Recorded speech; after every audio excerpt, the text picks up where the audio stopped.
कि रसोइयों का मानदेय जो है 1650 से 3300 रुपये प्रति माह कर दिया गया है। रात्रि प्रहरियों का मानदेय जो है 5000 से 10,000 रुपये कर दिए गए हैं। और इसके अतिरिक्त जो शारीरिक अनुदेशक थे, तो हम लोगों ने काफ़ी जो उदार नीति लागू की है।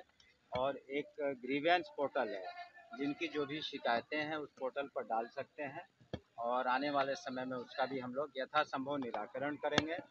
लेकिन ये भी मान के चलें कि दूर दराज के भी ऐसे हमारे विद्यार्थी नोरमा ग्रुप, जो सोचता है वो करता है, आपके अपने सपनों का आशियाना। बिहार में बीते दिनों कैबिनेट की बैठक होती है और आज शिक्षा मंत्री द्वारा बड़ा ऐलान भी कर दिया जाता है। देखिए, कैबिनेट की बैठक के बाद शिक्षा मंत्री का बड़ा बयान सामने आया है। दरअसल शिक्षा व्यवस्था में जो ऐतिहासिक बदलाव होने वाला है, उसको लेकर शिक्षा मंत्री द्वारा बड़ा बयान सामने आ गया है। कैबिनेट की बैठक के बाद शिक्षा मंत्री ने कई बड़े खुलासे किए हैं और ये बोला है कि स्कूलों की दशा और दिशा दोनों ही जल्द बड़े पैमाने पर और ऐतिहासिक तरीके से बदलने वाली है। तो जल्द ही कई नए मिशन एजुकेशन की शुरुआत होने वाली है और इस पहल के तहत क्या कुछ फैसिलिटी जो है वो बिहार के स्टूडेंट्स को, शिक्षकों को और सरकारी कर्मचारियों को मिलने वाला है, इस पूरे मामले पर आज शिक्षा मंत्री ने खुद आकर कैमरे पर बड़ा बयान दे दिया। क्या कुछ कहते नजर आए हैं शिक्षा मंत्री, हम आपको वो सुना देते हैं।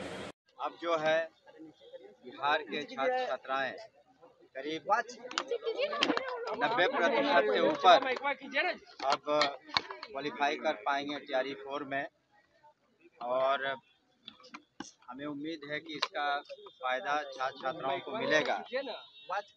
जो कैबिनेट ने कल निर्णय लिए हैं, उससे मात्र 12-13% सभी लोग उसमें, अन्य लोग भी पार्टिसिपेट कर पाएंगे राज्यों के, जिसमें से बिहार के भी काफ़ी छात्र छात्रा आएंगे। तो हमें पूरी उम्मीद है कि 90 से 95% के बीच में बिहार के ही जो अभ्यर्थी हैं क्वालिफाई करेंगे। इसके अलावा हम उन्हें इसलिए भी धन्यवाद देना चाहते हैं कि रसोइयों का मानदेय जो है 1650 से 3300 रुपये प्रति माह कर दिया गया है।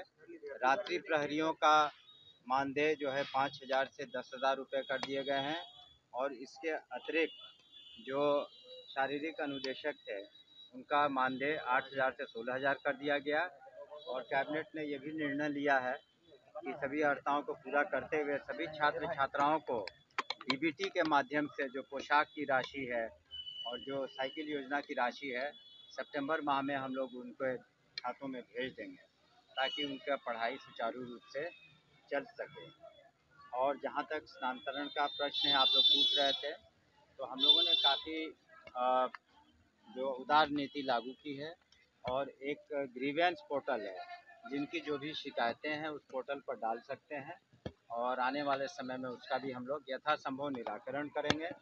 लेकिन ये भी मान के चलें कि दूर दराज के भी ऐसे हमारे विद्यालय हैं या क्षेत्र में, जहाँ उस क्षेत्र के कम लोग क्वालिफाई किए हैं शिक्षक या शिक्षिकाओं का, तो वहाँ भी पढ़ाई कराना अनिवार्य है।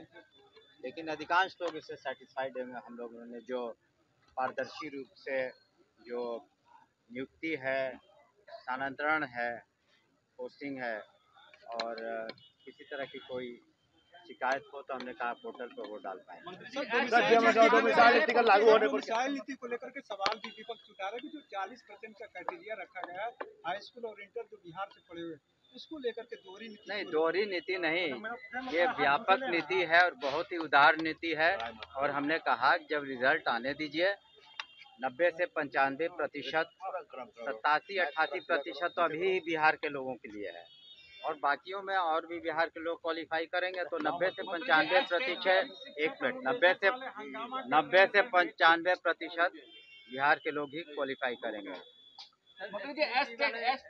को लेकर तो सड़कों पर नहीं, देखिए, जो हम लोग, ठीक है, हम लोग उसको देखेंगे, लेकिन हम लोग यथासंभव व्यापक और उदार नीति लाए हैं, जिससे अधिकांश लोग लाभान्वित हों।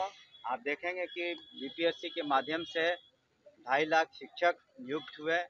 अब शिक्षा विभाग में करीब 6 लाख शिक्षक हैं। अगर जोड़ लिया जाए जो पूर्व के जो पंचायती राज व्यवस्था से जो शिक्षक बने और उन्हें सरकारी कर्मी का दर्जा दिया गया और अन्य विभागों को पुलिस विभाग को लेकर के अगर समेत जोड़ लिया जाए तो 9.5 लाख से ज़्यादा सरकारी नौकरियां दी गई हैं। तो विपक्ष का काम है अपना कहना, लेकिन लोग जानते हैं कि किस तरह से फ़ायदा हुआ लोगों को, और शिक्षा जो हमारी चल रही है उसमें काफ़ी व्यापक सुधार आया। इनको डिमांड करने दीजिए, हम लोग उस पर गौर करेंगे। ठीक है,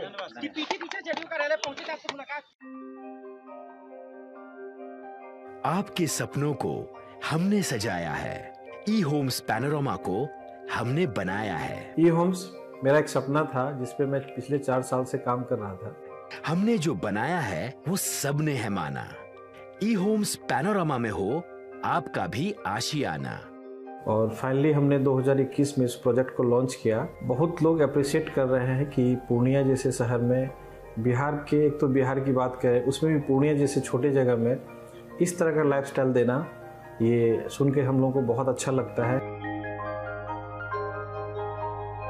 ई होम्स में हमने कुछ और भी किया है, जैसे हम जिस जगह में रह रहे हैं हमारे फैमिली सिक्योर हो, उनको सिक्योरिटी का ध्यान में रखा है। आपकी सुविधा और सुरक्षा आपके लिए खास है, ये आपका विश्वास है। इसमें आर्टिफिशियल इंटेलिजेंस का 7 लेयर सिक्योरिटी का हमने इस्तेमाल किया है। लश ग्रीन कैंपस को बनाया है। यदि हमारा बाउंड्री वाल है तो वो वर्टिकल गार्डन है। ये जितनी भी फैसिलिटी होता है एक इंटरनेशनल टाउनशिप में ई होम्स है, ये हम लोग विश्वास नहीं कर पा रहे हैं। जो भी हमारे मित्र दोस्त या जो भी हमारे बाहर के बाहर आते हैं तो हम लोगों को बहुत अच्छा सुनने को मिलता है और बहुत अच्छा क्रेडिट मिल रहा है। वो सारा हमने सिर्फ एक बिल्डिंग नहीं बनाया, हमें एक बहुत अच्छा लाइफस्टाइल दिया ई होम्स में, और मेरा एक सपना था जिसको मैं आज फुलफिल होते हुए देख पा रहा हूँ। ये आपका आवास है। ई होम्स पैनोरमा में अब आपका निवास है। E Homes Panorama, luxurious lifestyle redefined. Panorama Group, जो सोचता है वो करता है। अगर ये वीडियो पसंद आई और वह बिहार के राजनीति और बिहारियत से सरोकार रखेनी तो सब्सक्राइब बटन दबा के चैनल के सब्सक्राइब कर ली। ओजे एगो घंटी बा, ओकरा बटन दबा देला से कुल सटीक और मारक खबर रुआ मुफ्त में मिल जाई। अगर रुआ पत्रकारिता के हमनी के नया प्रयोग में सहयोग कर चाहतानी तो ज्वाइन बटन दबा दी। पेटीएम नंबर नोट कर ली